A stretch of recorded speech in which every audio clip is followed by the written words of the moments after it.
बैठे हैं, जो पहले दिन इन्होंने शुरुआत की थी। क्यों विकास जी ठीक कह रही हूँ? पहला ही दिन था वो जब आप, बेनीवाल जी और लालूराम जी तीनों बैठे थे, प्रेस कॉन्फ्रेंस हुई थी। उस दिन से लेकर आप लोग अब तक यहाँ बैठे, क्या लगता है कि न्यायपालिका क्या न्याय करेगी आपके हित में?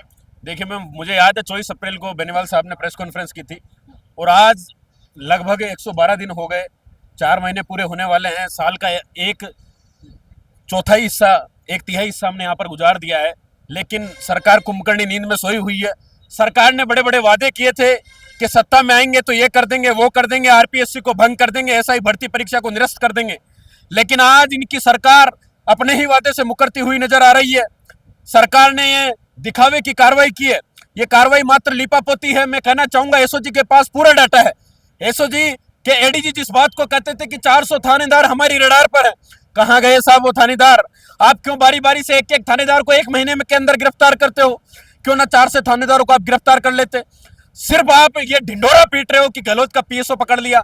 अरे साहब, गहलोत ने तो बंदरबाट किया ही किया, लेकिन आरपीएससी के जो चेयरमैन थे वो असली मगरमच्छ है। उनसे आज तक पूछताछ क्यों नहीं हुई, उनकी गिरफ्तारी क्यों नहीं हुई? बड़ा सवाल है।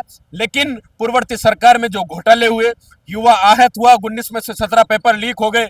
कुछ भजन लाल जी प्रदेश में घूमते हुए कहते फिरते हैं कि पूर्ववर्ती सरकार में पेपर लीक हो गए। तो आपने क्या किया? आपकी सरकार ने कहा था कि हम सीबीआई जांच करवाएंगे पेपरों की। अरे साहब, एक वादा तो पूरा कर दो। 19 में से 17 पेपर लीक हुए, कम से कम एक पेपर की जांच तो सीबीआई से करवा दो। शर्म करो भजन लाल जी। आपकी एजेंसी एसओजी ने कह दिया कि 35 दिन पहले पेपर लीक हुआ। एक तरफ तो आप कहते हैं कि हमारी जांच एजेंसी जांच कर रही है, और दूसरी तरफ का आप कहते हैं कि एसओजी ने जल्दबाजी में जांच कर दी। आप एक स्टैंड पर तो अपने कायम रहो। एसओजी ने तो कह दिया कि 35 दिन पहले पेपर लीक हुआ। पारदर्शिता, विश्वसनीयता, गोपनीयता सब कुछ भंग हो चुकी। आपके 6 मंत्रियों की कमेटी ने कह दिया, उसके बाद बचता क्या है? लेकिन वही ढांक के 3-5 जो पूर्ववर्ती सरकार ने किया, वही आज की सरकार कर रही है। कोई नई बात नहीं है। मुख्यमंत्री जी हाथ पर हाथ रख के तमाशा देख रहे हैं।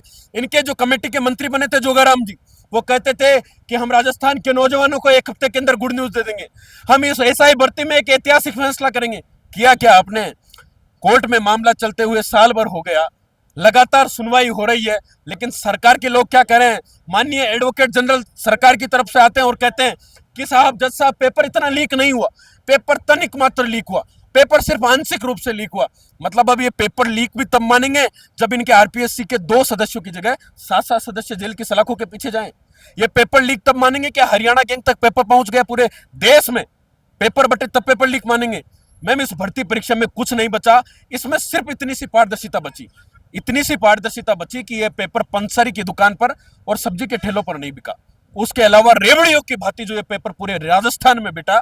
गहलोत के पीएसओ ने पेपर लीक किया, अपने बेटे भरत यादव को पेपर बढ़ाया, लेकिन ईश्वर का वो तो चमत्कार है, ईश्वर के घर देर है अंधेर नहीं, कि उसका एक्सीडेंट हो गया और वो फिजिकल नहीं कर पाया। और उसी राजकुमार यादव ने अपने मोहल्ले में दूध बेचने वाले रविंद्र सैनी को पेपर दे दिया।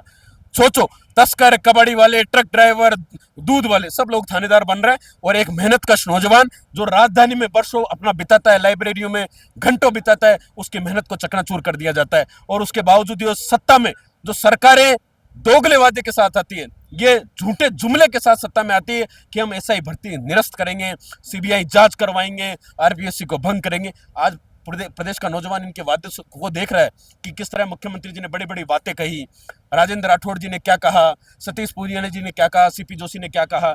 इन्होंने मेजे थपथपाई विधानसभा में, बड़ी बड़ी प्रेस कॉन्फ्रेंस की। राठौड़ साहब कहते थे कि हमारी सरकार आएगी तो भर्ती परीक्षा निरस्त करेंगे। मुझे याद है डॉक्टर किरोड़ी लाल जी ने दौसा से जयपुर किया था कुछ सीबीआई जांच को लेकर, और घाट की गुणी के पास रोका था। राठौड़ साहब धरने पे आए थे तो उन्होंने हमें मिलवाया था कि साहब ऐसा ही भर्ती का मामला है। उन्होंने कहा कि डॉक्टर साहब जरूर सत्ता में आते ही इस ऐसा ही भर्ती को निरस्त करेंगे। और आज वही नेता प्रतिपक्ष अपनी जुबान से मुकर जाता है। सोचो, राजेंद्र राठौड़ जी को कोई आप आम शख्सियत नहीं हो, आप नेता प्रतिपक्ष रहे हैं, आपकी जुबान की कोई अहमियत होनी चाहिए, कोई कदर होनी चाहिए, लेकिन आप तो अपने वादे से मुकर गए। आज आप इस बात को कहने लगे कि एक निर्दोष की हत्या नहीं होनी चाहिए, भले 100 दोषी सिस्टम में चले जाएं, भले 100 दोषी थानेदार बनके पूरे प्रदेश को नोच लें, बहन बेटियों की आबरू लूटी जाए और वो फर्जी थानेदार बनकर उनके बलात्कार के झूठे मुकदमों को हटाते रहें। यह चाहती है आज की भजन लाल सरकार। लेकिन मैं धन्यवाद देना चाहूंगा सांसद हनुमान बेनीवाल को कि पिछले 112 दिनों से लगातार पूरी मजबूती से लड़ रहे हैं। हमें धरना 4 नहीं, 6 महीने नहीं, साल भर भी देना पड़े तो पीछे नहीं हटेंगे। पूरी ताकत से इस तानाशाही खिलाफ, सरकार के खिलाफ पूरी लड़ाई लड़ेंगे। अच्छा, एक बात बताइए, वोट चोरी की तख्तियां तो चलिए आज का मुद्दा हो गया है, ये तो आज की बात हो गई है। ये यूथ जो है ये तो हमेशा के लिए है। क्या यूथ से काम नहीं पड़ेगा इस जनता को, या इस माफ कीजिए, इस कांग्रेस सरकार को या बीजेपी सरकार को? इस यूथ से काम नहीं पड़ेगा जो यूथ की आवाज बनकर ये लोग आना नहीं चाहते? अभी वोटों की चोरी को लेकर ये लोग बड़ा जो है सड़कों पर निकल रहे हैं। क्या यूथ के लिए भर्ती परीक्षा होना जरूरी नहीं है? क्या यूथ के लिए जो धांधली हो रही है उस पर रोकथाम जरूरी नहीं है? बिल्कुल मैम, बहुत जरूरी है। और ये कांग्रेस की विपक्ष में रहते हुए सबसे बड़ी विफलता है कि इन्होंने कोई राजस्थान के जनहित के मुद्दों पर कोई आंदोलन नहीं किया। आज राहुल गांधी जी ने आदेश दिया वोट चोरी के मुद्दे पर आ गए, अच्छी बात है, आप वोट चोरी के मुद्दे पर कर रहे हो, लेकिन क्या आपने पेपर लीक की आवाज उठाई? क्या आपने आवाज उठाई कि जो बीजेपी सत्ता में आई, जिन्होंने वादे किए और वो वादे से मुकर रहे हैं, क्या आपने अपनी उस सरकार, सत्ताधारी सरकार के खिलाफ आवाज उठाई? लेकिन ढाक के तीन पात है, सिर्फ दिखावे की कार्रवाई है, दिखावे के धरना और प्रदर्शन है। एनएसयूआई ने किया था, 500 आदमी थे। क्या होगा इन धरना प्रदर्शन से? 4 साल से तो हम लड़ रहे हैं ऐसा भर्ती परीक्षा के लिए, कोई सुनने वाला है ही नहीं। लेकिन विपक्ष की भूमिका तो बहुत मजबूत होनी चाहिए थी।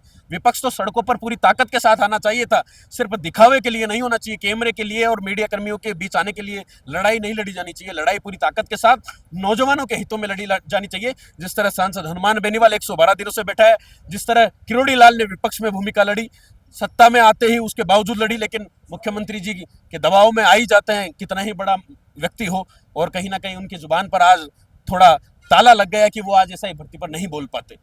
लेकिन डॉक्टर किरोड़ी लाल जी को धन्यवाद है कि पूरी मुखरता से आवाज उठाई और आज भी अंदरूनी रूप से वो हमारे साथ हैं। वो कहते हैं कि मैं जब ज्यादा कहता हूं तो सरकारें नाराज हो जाती है। वो धरने पर आए तो उन्होंने कहा कि मुख्यमंत्री जी ने दिल्ली शिकायत कर दी कि डॉक्टर साहब दूसरे के धरने पर जाकर हवा दे रहे हैं। सोचो, मतलब कोई सही व्यक्ति आवाज उठाए तो उसके लिए भी सरकार साथ नहीं है। कोई संघर्ष का पर्याय बनकर सड़कों पर लड़े तो ये मुख्यमंत्री भजनलाल शर्मा उनकी खिलाफत करने को तैयार है। तो ऐसी प्रदेश की सरकार की दुर्दशा है। ऐसी तानाशाही सरकार का जरूर अंत होगा। पर्ची से मुख्यमंत्री जी चुनकर आए तो इसका मतलब यह नहीं कि वो लोकतंत्र की हत्या कर देंगे।